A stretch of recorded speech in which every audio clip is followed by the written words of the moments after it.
Y'all, welcome back to Kentucky Fried Wargaming, where two guys who aren't qualified to talk about anything decide to talk about a game with hard math and chance. I'm Joe. And I'm John. And holy crap, we are coming at y'all with a big discussion, the discussion that is all over the community, that is unescapable currently. And we wanted to throw our two cents in the pot because of course we did. Over the past weekend, last week, it happened on a weeknight. Well, as we're recording this, I always forget that there's a time lag between when we record and when it goes up. There's like it's a whole thing. Yeah, time is immaterial. It's whatever.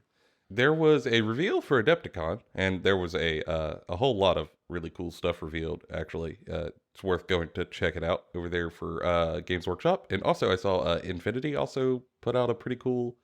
Well, Corvus Belli, who runs Infinity, also put out a cool preview. But the new edition of Warhammer 40k was announced, 10th edition, and that is a big moment in the hobby. Whether you play Warhammer 40k or not, you've probably heard about this because it is the biggest game in the Wargaming market. Well, Wargaming market. So when news happens there, it's worth talking about most of the time. So we wanted to kind of take what they've revealed for 10th and break it down for you in terms of what they have said themselves and confirmed, and then what mysteries are still out there, and then we'll give you a little bit of our thoughts in between. But before we can do that, John, we got to go on to a new edition of Hobby Time and Games Played.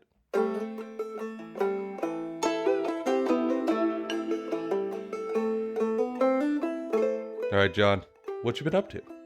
I've been painting Slaves of Darkness. Oh, Many Slaves of Darkness. Yes. I have 10-man unit done.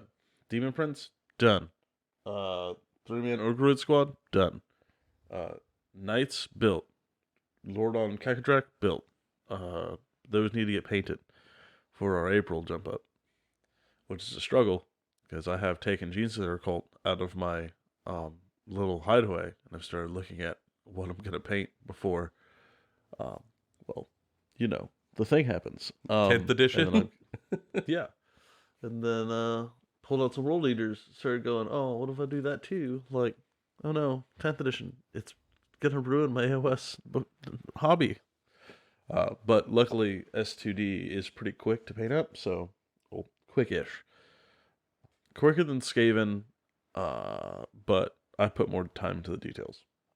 Yeah, they do have a bunch of like trim and filigree and stuff that looks cool but takes a minute to paint for all those dudes, even on like little foot soldiers.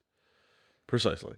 But I'm also like I bought the Color Morph model at my local GW store, and I'm trying to find like a little cowboy hat 3D print so I can put a little cowboy hat on him. Ooh, that man needs a cowboy hat.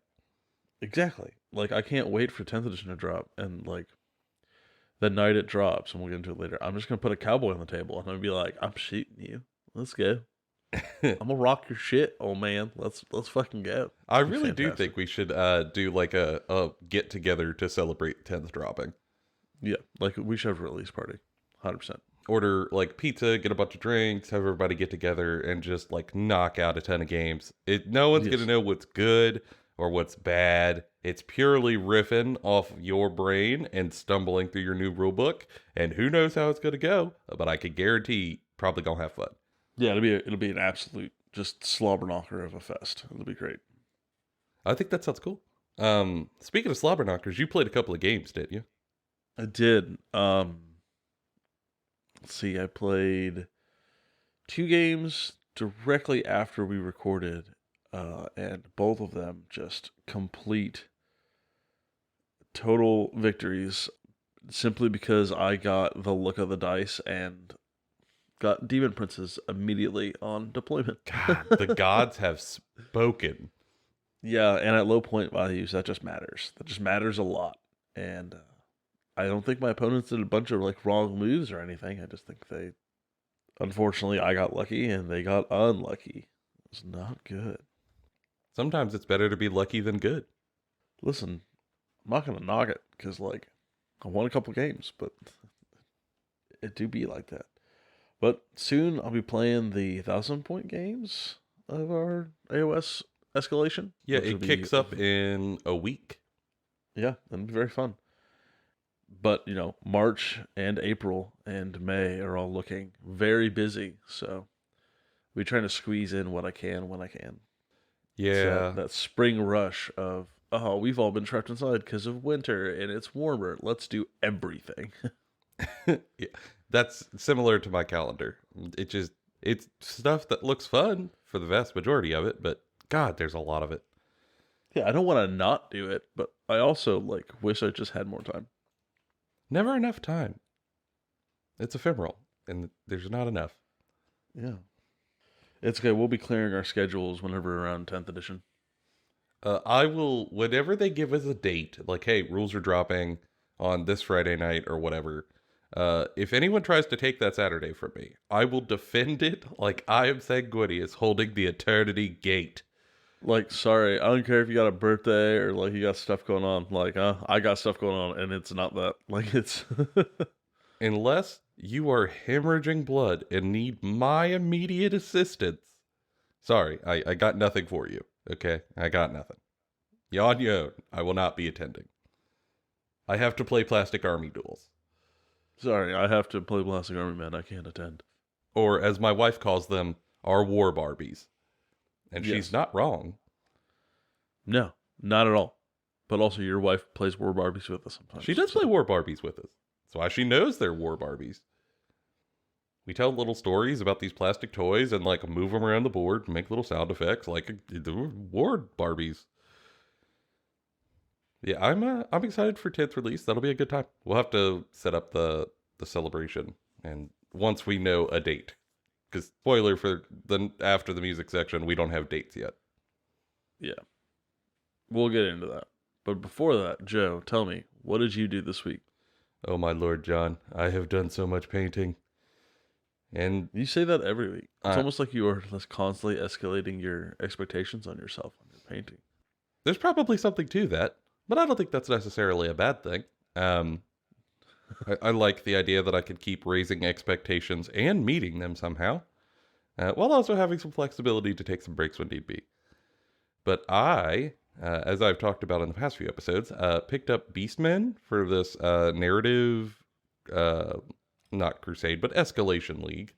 And I started them like after the month had already started. So I was behind from the get-go. And I really disliked the feeling of being behind. So I have been trying to knock out this army to get my 750 points painted. And now they are fully done. Over the past 2 weeks, I painted up a Cockatrice and a Chaos Gargant stand-in. I'm calling it a Primordial Giant. And now the entire army is painted and based. And if I do say so myself, looks pretty decent. Not too shabby. And I also got a couple more games in with them. I won 2 of the 3, and the third one I lost, but in the closest fight of my life. It was awesome. I fought my buddy Josh, who is playing Giants, and at 500 points, that is really just like at 750 points, his entire list was 1 Mega Giant and 1 Baby Giant. And I deployed on the very back edge of my board. I cannot get further away. And he still made a turn 1 charge before I even got a turn and pinned me in with this colossal giant. Oh, it was painful. And killed my herdstone while doing so, which was doubly painful. And it probably should have been just an all-out stop, but I decided I was gonna go big brain mode and try to like grind it out on some tricky objective play.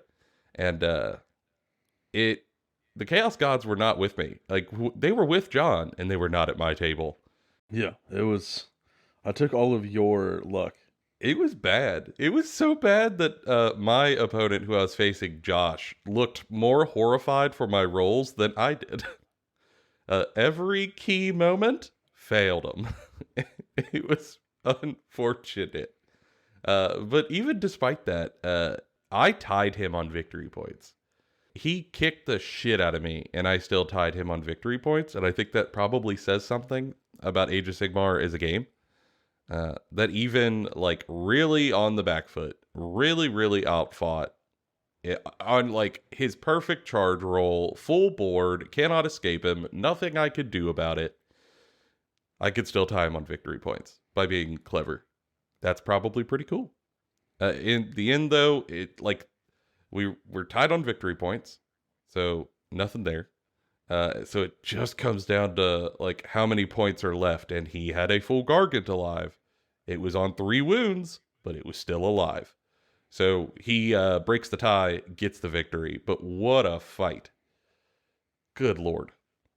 It was a really good opportunity for me to get to try to like play from behind and make it happen, which I think is a good skill to learn how to do over time once you feel comfortable with the basics.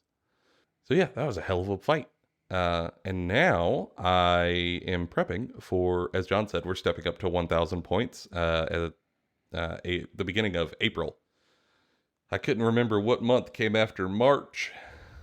They're all blending together. It's fine. We're going to step up points. So John was kind enough to print me a big old Gorgon. And I've got that Gorgon put together and ready to go. But I'm waiting for a big 120 millimeter base to get here. In the meantime, I've been painting up squats, Leagues of Votann. I printed some foot troops a little while ago, and I have written a story for them, but I hadn't painted the models. I was sort of, I don't know, like, John, you know when there's an army you really like, but you don't want to mess it up in terms of, like, your paint scheme theme or whatever? Entirely. All the time. Yep. Crippling anxiety of failure threatens my everyday in painting. Yeah, and like I always sort of like it just nibbles at the back of my mind. But for, you know, an army like the Votann, I love dwarves. I've wanted space dwarves so badly for so long. I like now the pressure is even higher because this is a force I care about. And I decided this week, because I could not paint beastmen because I'm just stuck waiting on a delivery, I grab some of them dwarves and paint them up. And they are almost done. I've just got to do some eye lenses. But I went with like a green color and sort of grimed them up with some metallics and some edge highlights. And I think they turned out pretty decent. Mm-hmm. But hopefully next episode y'all listen to, you'll be hearing me say that they are done. And also, I need to upload like a bajillion pictures to our Instagram for the Beastmen. I gotta take some pictures of my done stuff so you can upload them too. We're real bad at this whole Instagram thing, y'all. God, I'm terrible. At first, when we started doing this, I was like, oh God, I've got to do so much painting because I'm the only one who uploads to Instagram. And now, oddly, like some dum-dum, I do the painting. I have the minis to upload, and it never occurs to me, like, oh, you should take a picture and put that on the internet. Good God. But actually, my wife is helping me to take better pictures, so maybe the ones we upload are going to look better than what you're used to, which would be pretty cool. So there's been a lot of hobby time going on over here, and getting ready for even more hobby time. But I expect the big freight train of hobby hype is on the horizon, and let's play the music and talk about it.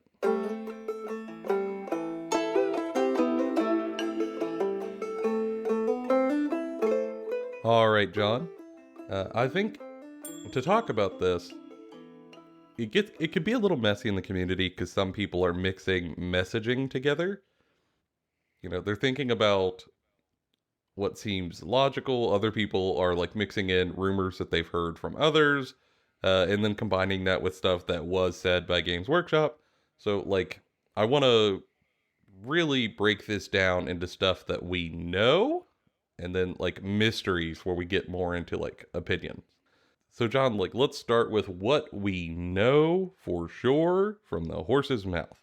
Right. Things that GW directly said, non-refutable. These are things they said are going to happen, and like form it as a baseline to go off of instead of like mixing in our opinions or like what we read into. Just this is the statements they have said. The first thing is that 10th edition is a reset of the rules. We are not going to continue playing 9th edition. And is for streamlining purposes and for making the game faster by ditching a lot of old rules or refining certain rules that, though well intended, ended up being very cumbersome. Yeah, and I think that will that informs some of the stuff that we're going to talk about here in a second. Um, we stayed up and watched the actual live stream so we could hear them just not just like put out their article, but discuss their thoughts and goals around it. And really, On like a work night, no less. and it was an hour and a half reveal. By the time I went to bed, it was like 1 in the morning. I get up for work at 5:30 in the morning. It was a rough day, but worth it. And they essentially kept circling back to the idea that the game as it is now is a little much. And their goal is to just streamline and streamline wherever they can. Another thing that is confirmed, now there's no longer speculation about it. Games Workshop have confirmed that all armies, because the codexes will not be valid from 9th edition, will be getting new rules and indexes for the new edition. And that, here's the big part, all of those index rules will be free and available online day one. Yep. So whatever army you play on release day, you will be able to go to their website, click a link, download your army rules. You're off to the races. And on top of that, they have said that they have a new app. So the current app, everyone's kind of memed it to death that it's not good. They apparently have put a significant amount of effort into making the new app functional, working, and all of the rules will be on there as well. Yeah, so And they say for free. So yeah, which is great. I mean, which is really, really nice. Like, I want to save most of my opinion stuff for later, but like, big shout out here. Having all of those rules free day one, certainly a great move. I was there trying to get indexes for 8th edition, and it was a bit weird, and it didn't feel like a good thing to spend money on. So just being able to download, much better.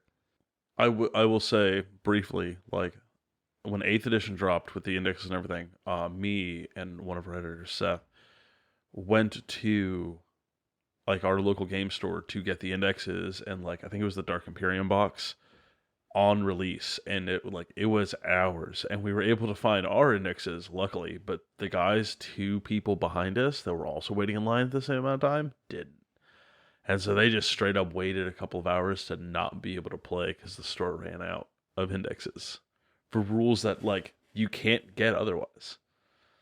God, that would have really put a damper on your night.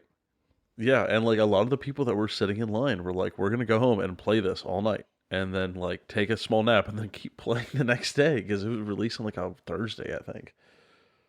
So people were taking off work and everything else for this, and they just didn't get the rules in time. So it being in digital format matters for the release of a game and keeping people excited and interested. Like, I mean, our group alone is thinking about having like this big thing where we just play for a weekend, building lists and laughing and having a good time over pizza and Mountain Dew. So like this, especially with it being free and not costing money, I think is a game changer for this, for the current players.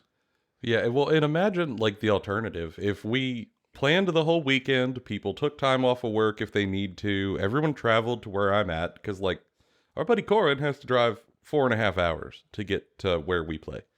Yeah, it's a long, long drive. And only to find out, like the day before or the day of, that he can't get his index rules because, sorry, the store sold out. Or multiple of us cannot get rule books. That would be unfortunate. It would be really unfortunate. So, like, love this. TLDR, love this. Also, confirmed, indexes will replace codexes for now.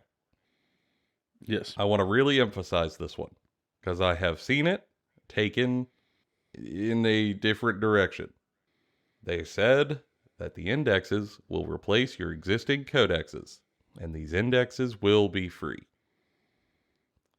Some people in the community have misunderstood this to mean that codexes are gone and we will never have to pay for them again. That's not what was said. Just setting expectations. You'll hear us talk about codexes again in a minute because there wasn't a lot said, which is probably why some of this is still floating around in comment threads and like YouTube videos and whatnot. Yes. But And the rules on indexes have said to be 2 pages. Like everything you'll need to play is on either the data cards or the 2 pages for indexes. We'll talk more about like what else they have said beyond that in the next section. But for sure, no matter what faction you're playing, you will have rules to play that are new on release. So like me as Gene Sealer Cult, I'm really hoping that those rules they give me are enough to like at least hold me over. yeah. They were very clear that like they've touched every war scroll across the board in every army, and they have retooled stats entirely. On the live stream, they said that generally AP is going down, and that toughness is getting more broad, not necessarily going up for everybody, but like currently as it scales, toughness is a thing that ranges from like 3, well, I have seen 2, like 2 to 10. And above 10 is a thing that you almost never see. I don't know if you actually do see it. Yeah, I think like something is labeled as tough. Like we'll use Lehman Russ as an example at toughness 8, right? 8 is a pretty tough value. In the stream, they mentioned that like you will see vehicles with more than 10 toughness. There will be things that just do not. You can't just bring a button. The example they used with the new system, you won't be able to just bring an entire army of plasma guns and go, oh, I can do enough damage to vehicles to still be a threat, and also enough damage to Marines to be a threat. Like the diversity in which you're going to have to pick your armaments is going to widen, which is interesting. Yeah, because the highest possible toughness is going up, and our base anchor is staying the same, so that just means you get a broader range and more granularity, which is cool. Also, in terms of rules, they are adding a new stat to data cards. It is called OC. It stands for objective, what is it? Objective control value? Yeah. So essentially, when you look at a war scroll, it has like all your normal stats, your strength, your toughness, your wounds, OC value. The OC has a number under it. For example, we saw the Tyrannid Termagant. It had an OC value of 2, meaning every Termagant counts for 2 models while sitting on an objective.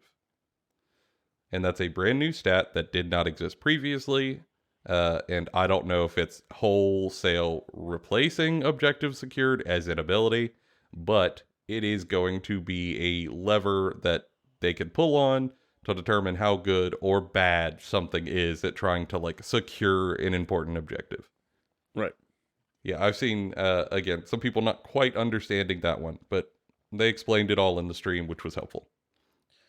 And I don't think we're going to talk more about this rule in this episode. We might end up talking about this rule a lot in the future, because I think both me and Joe love this rule. Like this is objectively good. It makes it very clear. It makes it like when you're doing game design, the more it is like a stat is front and center, the more weight it will have in the like points determining process. So whereas before, something being objective control, like objective secured, was something that you could kind of fluidly give to a bunch of different things, and it was kind of a binary, you have it or you don't, which is really hard to balance around. But if you look at objective control stat being able to be modular of like between 1 to, I don't even know how high it's going to go, like 5, right? Like that's so much granularity in how good a unit can be at doing that job. So now, because in 40K, we currently have models that are good at not dying, models are good at taking up space and models that are good at doing damage. This adding another spot of like lever pulling makes the game much more broad, and it'll also probably allow us to get new models or new rules in a way that is a lot more engaging to make decisions with. Because a lot of 40k historically kind of boiled down to, can I not die and can you do lots of damage? And this is a whole nother sphere. Yeah, I like the idea that like currently when you want to make a model cool, it's either, hey, they have a high strength, they have a high damage, they have a high toughness, or maybe like a high movement value. Now, you could have a unit that is average at all of those things, but maybe they have like an OC number of like 5 per mini, and they're specialists. And now you're like, oh god, that unit is scary, but not for any of the reasons I'm used to.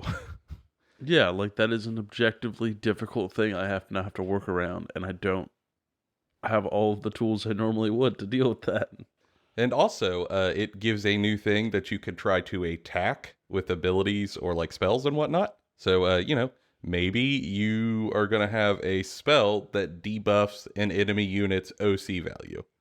Like Death Guard makes me think of it. Like they have plagues that, in the fluff and stuff, really debilitate living organisms that are just near them. Like, it doesn't seem outside of the realm of question to have a plague that debilitates you so badly that you just cannot hold as well. And maybe it, like, knocks your OC value down by some amount. Like, there's just cool potential there. And like there's a lot of potential for missions, right? Like you might have a mission in a game that are like, okay, there's one big objective in the center, and there's like two side objectives in the middle, on the right and left, and then there's a like deployment objective. Deployment objectives you can just hold however. But the ones in the middle, you have to, like the very middle, the King of the Hill objective, you have to hold with something with an OC value of like 3 or more. And now you're looking at, oh, I can't just hold that with anything. I have to hold that with like very specific units, and I might not have taken those units in my army. So I might have to give that objective up entirely and try to go for the rest of them in secondaries. Yeah, it gives game designers more options to pull on, which I think is cool. And I wanted to make a small case for it because I feel like a lot of people have overlooked how interesting this could be, and interested to see implementation. But I think it is an interesting reveal that kind of gets overshadowed by some of the other big bombastic stuff. Also, they have confirmed that we are going to be going to universal special rules. Meaning, right now, in the game as it is, there are a whole lot of armies that, for example, have some ability that says they get to come down anywhere on the board with a unit and end up more than 9 inches away from all enemy units at the end of the movement phase. And they all have different flavor texts about what they do, whether they're like tunneling up, they're dropping out of a ship, they're teleporting in, they're doing some magic portal stuff. And some of these in the past, although they're getting better at it now, had slightly different wording, which could make it awkward, even though the end effect seemed to be intended to be the same. And universally, as players, we all referred to these by colloquial terms. For example, for that stuff, it is all deep strike. If I look at John and say, this unit can deep strike, John subconsciously knows, okay, they can drop anywhere, 9 inches away, okay, cool. Now they are going to do that in the mechanics, meaning there will no longer be individualistic rules. It'll just be like a fluff name, and then the effect is keyword deep strike, which is universal. It's the same for everyone who has it across the board, out of the core rules. Yeah, I think this is by and large just a good change. I have played the game without universal special rules. I have played the game with universal special rules. It at first will seem like a lot, right? Like you will have to learn a lot of rules because you're going to have to learn special rules that your army doesn't have so that when other people have it, you know what it does. But once you learn it, it doesn't change. So when a new codex comes out and say, I drop something that has 3 special rules on it that you've never seen before, but you've read up about them because you have them in the main rulebook. Boom, you know it. It's just there. And it also makes like conversations about data sheets easier because you can be like, okay, what's good and what's bad about a data sheet is not on individual wording. It's just what special keywords does it have. Yeah, we have mentioned how much we enjoy this in games like A Song of Ice and Fire, and I think it's going to be a good thing to bring into here as well. I mean, it was a thing that I used to like in 7th edition because like a faction identity would be built around some of it, right? Like Rage was one. That was World Eaters. World Eaters always got Rage. Was it Furious Charge was another one, which was like +1 strength on the charge. And like Rage was +1 attack while in combat. So like World Eaters had Furious Charge and Rage, so they got +2 attacks on the charge and +1 in combat. So the first turn they were just monsters, and then they like got a little bit weaker. Or like Blood Angels had Furious Charge. Everything in the entire army got Furious Charge. It wasn't like the faction sub faction rule. It was just something that ended up on every data sheet that separated them from other Space Marines of other factions. That's cool. That's Yeah, objectively pretty cool. it's pretty good. It's pretty good, and it allows you to like quantify your army of, oh, I'm the Furious Charge army, or like it's similar to like in A Song of Ice and Fire, where it's like, oh, I'm the Pillage army. I have the Pillage thing, or like I have this other special rule, like that defines me. Yeah. It's going to be something that they implement strongly, and they also reiterated that in the actual live stream. And then the last bit that we think is really, really worth mentioning is that they confirmed that new and returning play modes in boarding actions and combat patrols are going to be a thing. Yes. So, not too long ago, I think recent enough to say recently, they released a supplement that had a new way to play the game called boarding actions, as some of you guys have probably heard of, where you're playing like small game modes where you are breaching an enemy ship, and there are a bunch of special rules around what you're allowed to take, what you're not allowed to take, and sort of restrictions with faction-specific exemptions and stuff like that. All of that is going to be coming over into 10th edition, and it will still be playable in some way, which is great because that book has not been out long. And also, there will be a new game mode called Combat Patrols, where it is balanced all on its own and streamlined against the main game. So the whole purpose is that you can go out and buy one of their combat patrol boxes.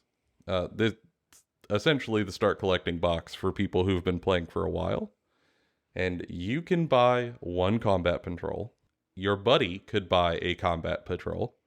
And then you can immediately build and put those things on the table against each other with pre-built forces in the combat patrol boxes, and then fight them against each other. No list building needed in a predetermined game that has already been balanced by the devs. Right out of the box, start fighting, get the rules, have at it. That's interesting. For me, it kind of reminds me of like opening pre-con commander decks in Magic the Gathering. Yes. You know, you rip the box open, you pull the cards out, boom, ready to go. And generally speaking, you don't have to do a whole lot of thinking about it. Everyone's running stock. Let's just have a good time. And I think this is probably trying to hit that same effect. And it's a little different, but I'm into it. Especially for new players. And I don't think it'll be like balanced, but I think it'll be balanced enough for casual play. Like I don't think you're gonna see like competitive combat patrol events. I would be shocked. But I think that is an entry point for people to do like kitchen table Warhammer to steal something from Magic the Gathering. It'd be a good time. It's something I did not see coming. I tell you that for sure.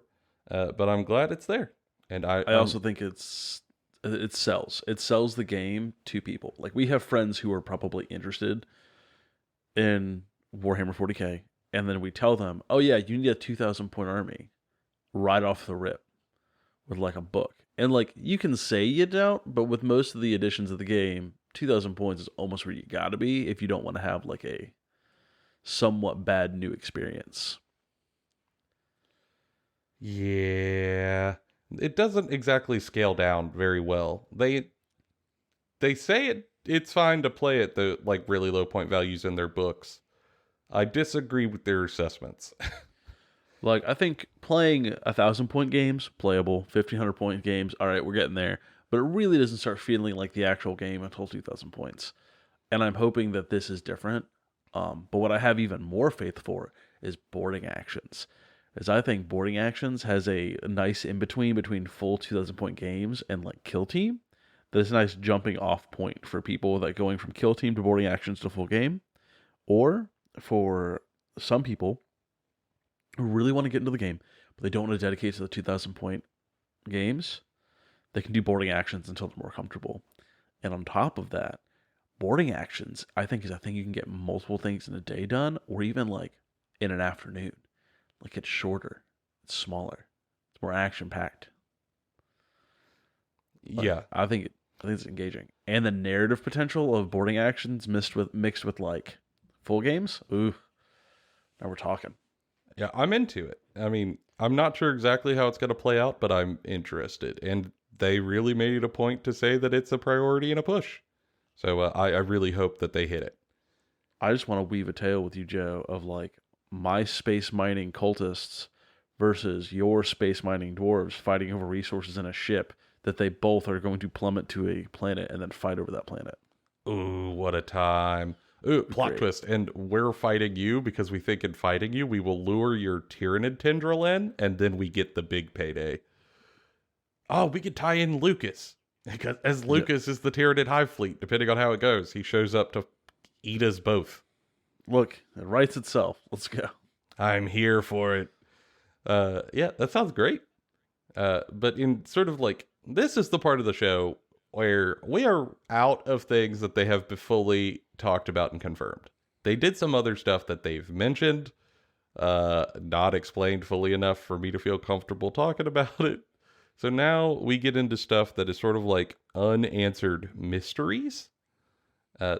Things that we do not know about, but that we should probably keep an eye out for, articles and videos or whatever coming over the next couple weeks or months. So like we said we would bring it up again, but I think this is a really big one. For me, this is the biggest one, is how codexes are going to look going forward in 10th.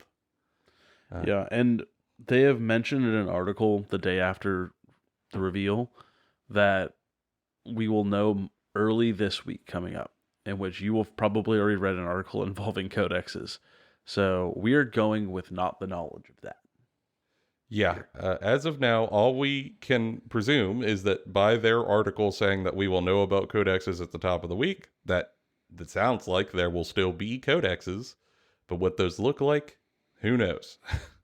And there has been everything from like doctored images of articles to like straight up just terrible rumors that don't make no sense. So Yeah. we'll see. I think my favorite bombastic, absolutely is probably not true rumor was that codexes only come in the combat patrol boxes now, and combat patrol boxes will now be $250, which I don't think is correct. I said I don't feel comfortable speculating. I take it back. I feel comfortable speculating that one's wrong. Yeah. Yeah, this is one of those things that like could break out in a number of ways, right? Like very little to nothing could change about the codexes. It is what it is. You buy the physical book, you get a code, you put it in the app. Maybe they have like split releases where like you can buy physical or buy digital at a lowered price and very little changes otherwise. Maybe they go out and change the format altogether where, the codex is more of like a narrative or hobby book for people who love the faction and like the rules are pulled out of it entirely. Like, who knows?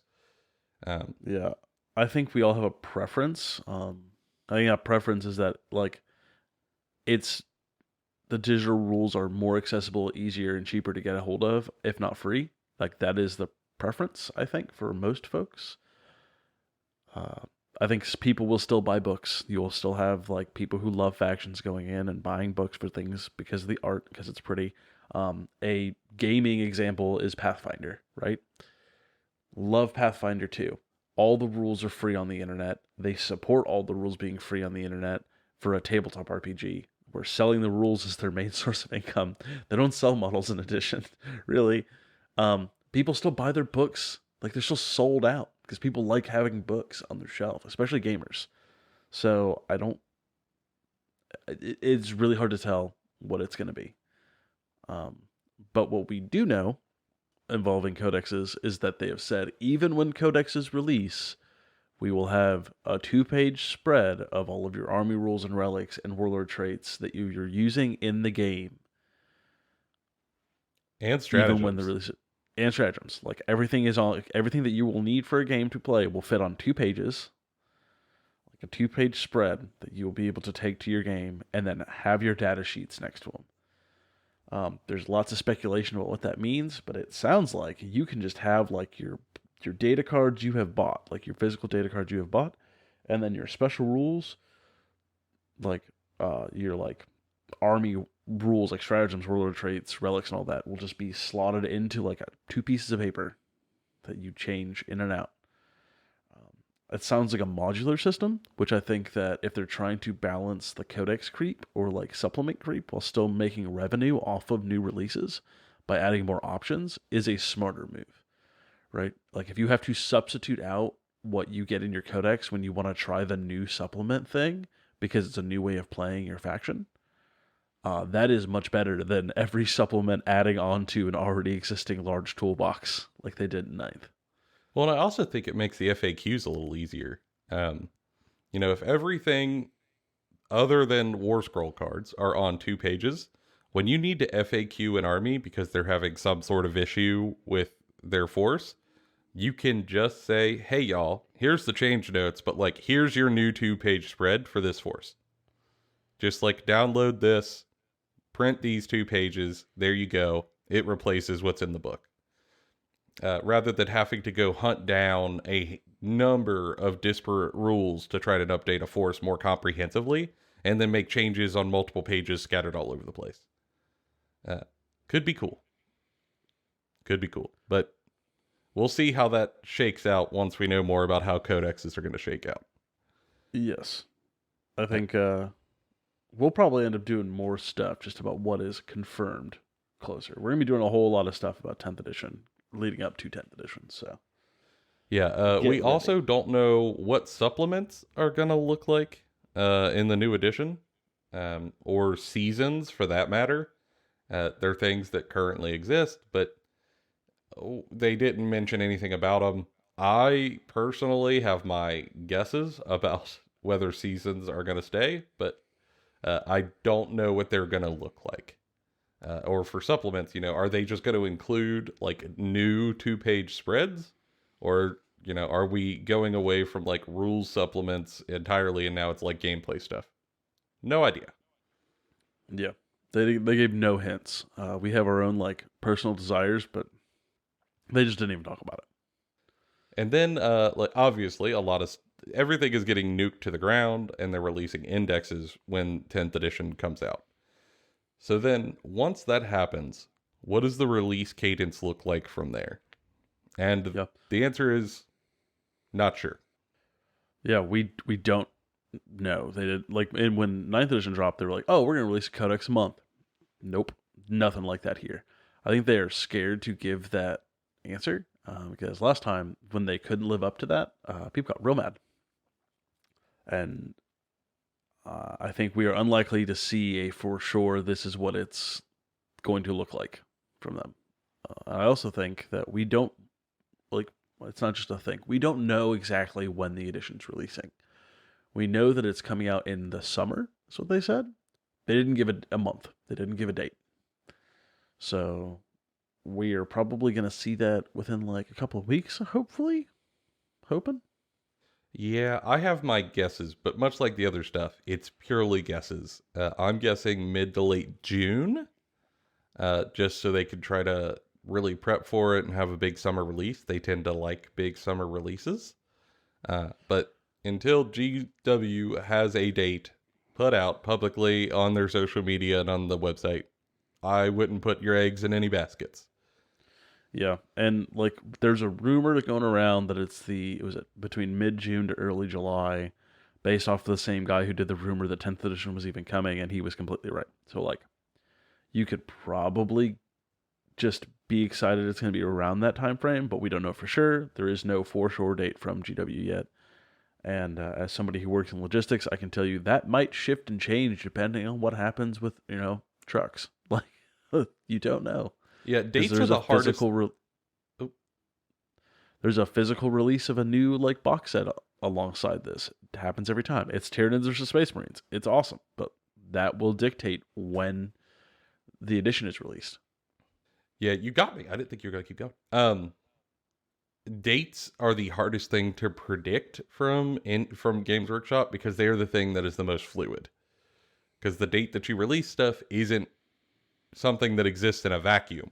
You don't just get to look at the cosmos and say this day. You might have all sorts of stuff that makes that date impossible to meet. It's going to get kicked out. Now your date has changed. It all happened in a blink of an eye, and all your rumors are wrong.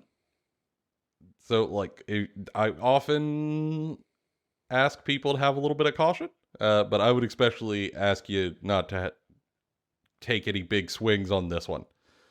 Just give it a minute. They will tell us when they have a concrete time. And now, like, I think we get into our thoughts section, right? Because we got thoughts. We got a lot of thoughts. And we said we were going to save most of our thoughts for here. And hopefully we did. But there were some thoughts in the first part, too, because, Jesus, we can't help ourselves. There's a lot. There's a lot going on. We're excited. So, John, like, what are your general thoughts about New Edition? Okay, getting this out of the way. I know there's a shit ton of salt mine getting brought up. I think this is good. 9th edition has been a bad edition. At the beginning, it looked like it could be something interesting. It ended up being something full of bloat, full of just difficult to play gameplay, difficult to stay engaged with gameplay. It became a thing that was just dominating. It was very hard to do. I could do it because I've been playing these games since I was 10. Newer folks struggle. People that don't have the same level of interest that I have with the game struggle. And that's sad, right? I as a player don't go to tournaments to get all my games done. I'm not out here meta tracing or building super powerful lists. But I was having to do that to a degree to play casually, which was a bad place for the game to be. I'm excited for 10th edition because it sounds like I can just sit down and play games with my buds with very little faffing about beforehand. The amount of times we would try to play a game and we would have to have an hour or 2 hour discussion before the event that we were going to play on a Saturday on a Wednesday night about, okay, what rules are we going to allow? What are we using here? What are we doing here? What about this? What about this?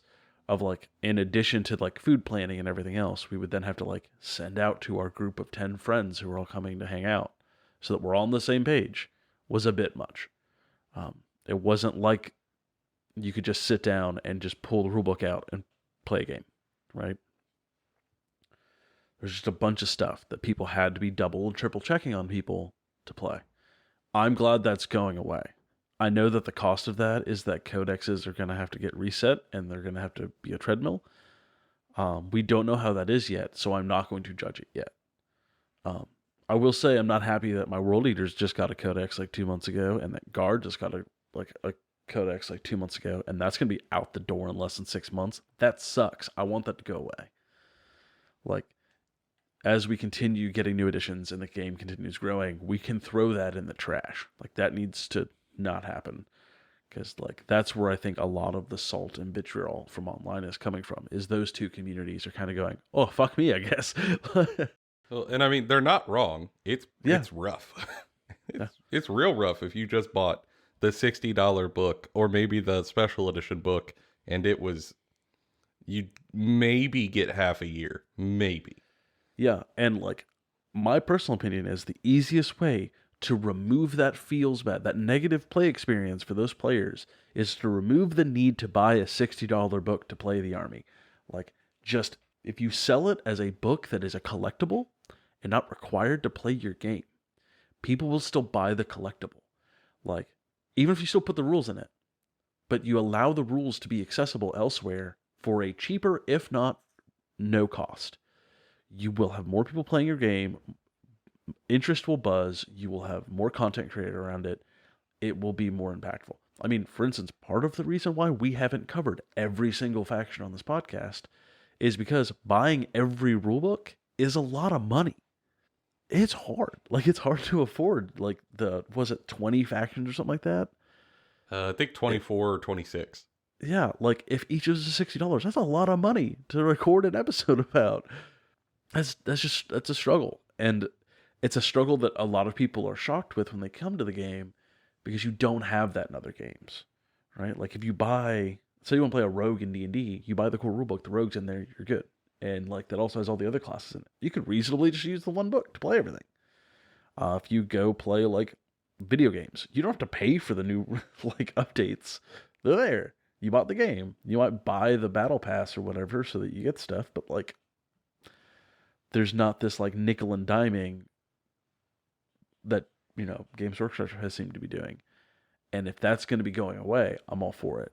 But the biggest things I'm happy about, two biggest things. Universal Special Rules being back makes the game infinitely more playable. It makes it very fun. And we're going to have many conversations about the special rules, Joe. I'm gonna have to learn them all, which is gonna be a little bit of upfront effort. But I look forward to the challenge, and I think it will be worth doing to streamline this thing. Yeah, I mean that might even give us some stuff to talk about on here. Is like, hey, we're just gonna do an episode where we read off special rules to you. We are now man who reads book. And the OC rule is the other thing I'm the most excited about, because that is directly going to shake up the entirety of the game In an interesting way. Like, not just like, we've changed big core rules, haha. Now you have to relearn things. No, this is not a thing that is hard to understand in concept. It's just got big implications. Yeah, it's just going to completely change the way army lists are built. Like, you will not just pick a battle line based off of, is it tough or does it shoot well? I'll use World Leaders as an example. If my Berserkers just punch really hard and are a little difficult to kill, and my Jackals have a higher OC, I now have a choice to make. Yeah. Yeah. Whereas, like, currently, my Jackals are weaker at fighting at World Eaters, and the only thing they really bring is they get their cheap blood type points, as opposed to murder machines. So there's not much of a choice there. But if you give them like an OC value of 3 or 2, but World Eaters only have like a 1 or a 2, all right, well, maybe we've got some gas in this tank. Mm-hmm. Now you're thinking with portals, so to speak. Yeah, I really like that change. Truly, I think it is a simple but highly effective one, and I hope they utilize it well. There's a lot of potential. My biggest concern, though, is what is this edition going to look like in a year? All of this sounds great going up front. All of this sounds like it's going to be a ton of fun. I'm going to enjoy playing it for its first year, no doubt. This will be great. Generally, though, after a year of an edition being out, the game becomes a little bit unrecognizable from its iteration on release. And I'm wondering how that's going to be this time, because it sounds like they're trying to set themselves up to tackle that problem. And I hope they do, because I want to enjoy that first year for the whole of the edition, where there's less rules and it's more fun because there's more experimentation. And it doesn't become like just more rules, more rules, more rules, more rules. Mm-hmm. Yeah, I hope they take the opportunity to utilize the 2-page spread format to, instead of just hammering like, hey, here's like 5 more pages of rules for like each army. Uh, just give us other options with the original army. 2 pages per option. That sounds kind of nice. Yeah. It gives you more arrows in your quiver without being a ton of stuff to memorize that you have to take in every single list, because those 2-page spreads are mutually exclusive. So I think that's the issue with supplements currently, is that if you're going to make a list, you have to consider supplement uh, implications in every list you make for your army. Uh, with the 2-page spread system, you might not have to do that, and it might keep that mental load down if handled right. And I hope they do it. I do. For me, generally, I think all of this sounds pretty interesting. Uh, like I've talked about on the show before, one of my biggest issues with 40K is it is just cumbersome. 9th edition especially is incredibly cumbersome. There's more stratagems than I am capable of memorizing.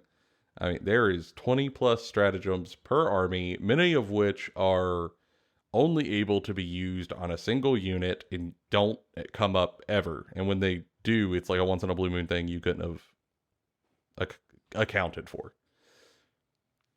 And with that being my biggest issue with 9th, I like that one of their biggest priorities is streamlining the system. That sounds great. I can't say whether they'll hit that target or not, but I think they're shooting at the right thing. And I also really enjoy the fact that indexes are coming out digitally and you don't have to buy it. On release, download the thing, get to playing with your people. I love that. I really do. And I think that there is going to be an incredible amount of fun had for us when it first drops and none of us knows what's going on. We're all just running off of these little digital compendiums and having great games. And I hope that also it is an edition that is less incredibly lethal. Yeah. I mean, just to backpedal for a second, piggyback off of your statement about being able to like have fun at the beginning of an edition. This frees up like a level of hype for the new edition. Like once we have a date, we can be like, all right, painting queue started. I'm going to have this faction ready for our release event. And I don't have to worry about not having rules. Like I can just paint the faction I want to play. Don't care about the rules. All the rules are coming out at the same time. So I can just paint the thing I want to play and bring it. And like it, whereas before, like with the release of 9th, there was a lot of toss up of like, I guess I'm just going to wait to see what comes out. Like, am I a Space Marine or a Necron? No? Well, then I'm just going to wait. Like I'm waiting. I don't even know if my book's going to come out. Especially like guard players who waited like 3 years. God, that's rough. Waiting 3 years for a book only to have it not even good for half a year. Yeah, they used an 8th edition book for like 2 of the 3 years of 9th edition. Like, it is. Some people will be upset that the rules are resetting, but like, I think it's good if everyone's getting stuff at the same time. Like, it's okay. Yeah, I really think that's the right move. But I think what you just alluded to is my big concern with the new edition. I think there will be a time where there is like this glorious harmony where everyone is running off of indexes. And then the thing I really am not looking forward to is hopping back on the Codex treadmill, potentially. Um, as you said, some people wait over 3 years. And to wait 3 years on an index, that's probably going to be rough. Yeah. And I don't know how they are going to try to combat that problem, or if they're going to try to combat that problem. But that's, for me, the big concern. And I think it's the big concern for the community as a whole, across like the casual and competitive scenes. Like, everybody hates it. Nobody is a fan. Like, the tournament players don't like that they have to like chase this like ever changing meta in a way that is just not fun. The amount of times I've heard a competitive player go, I really wish I could play X faction because I started with it and I love it, but I just don't have a book. sucks. And like casual players say the same thing. Like it's not great. And it's been this way since like the 8th drop, right? Like I played Gene Stealer Cult back in 7th edition when they first came out, and the book was amazing. 8th dropped and the index was terrible for it. Like they had 3 stratagems and they lost all of their unique flavor rules that let them do like unique Gene Stealer Cult stuff. And so they were basically just worse guard that didn't have tanks and stuff. You mean worse guard isn't a great tagline for an army? Yeah, and so it was. They just got decimated. Like they were just not good. And I mean, like not like oh you're gonna lose some games. Like you're going to lose almost every game that you play until they got their new book in 8th edition. That was almost 2 years later. Like, and then they were a nightmare because no one knew how they worked. No one had been interacting with them. And it sounds like we're not doing that with indexes this time. Like the indexes are going to be a little bit beefier with rules, which is interesting and allows people to understand what different army mechanics do earlier in the edition. And then I'm hoping when the codexes come out, it's just like options, less straight up power increase. Yeah, I this is going to be a difficult one for them to navigate, and I don't even know necessarily how high it is on their priority list because they haven't talked about it being a problem. Uh, and for them, maybe it's not, and that's really the worry. And I won't know how that shakes out until, a year or two down the line when we would be doing like a look back. Yeah. But I really, really think I'm going to have a lot of fun early in this edition, and I hope I keep having fun as things progress.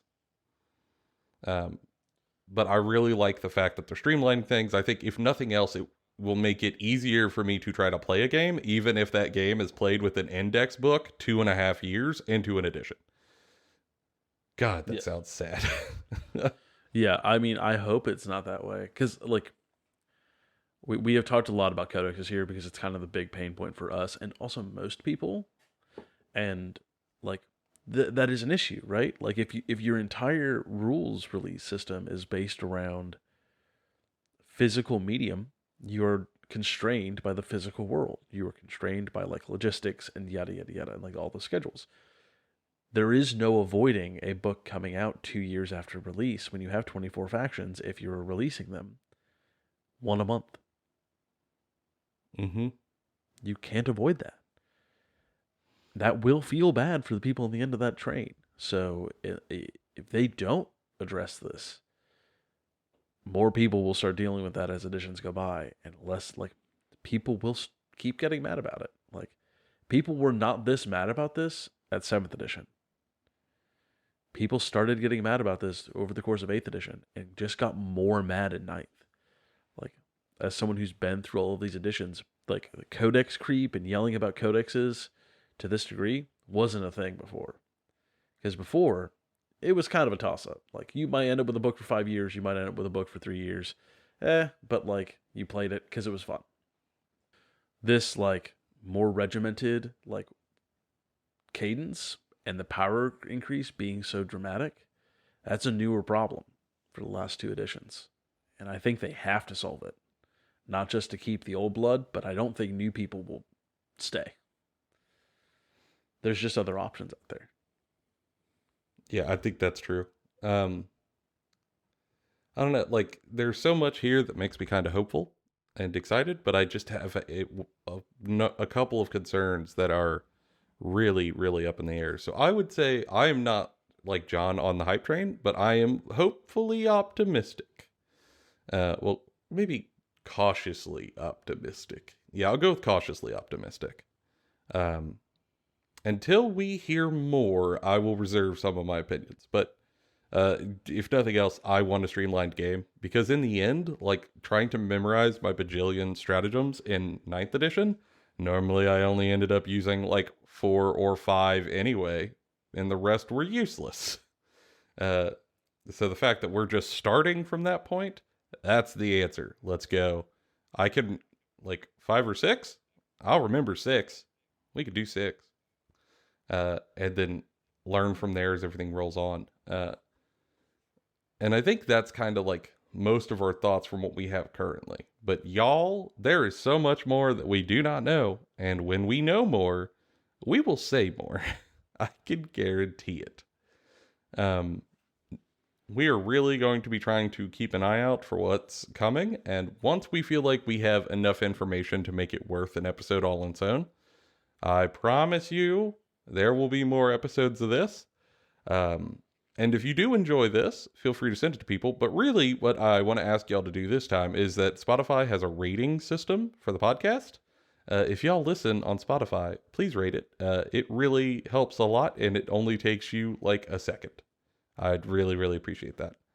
And for over here, we're going to keep the hobby going and really try to get our heads together on 10th and maybe put out a whole big push of content come 10th edition dropping. Hint, hint, wink, wink, Lucas.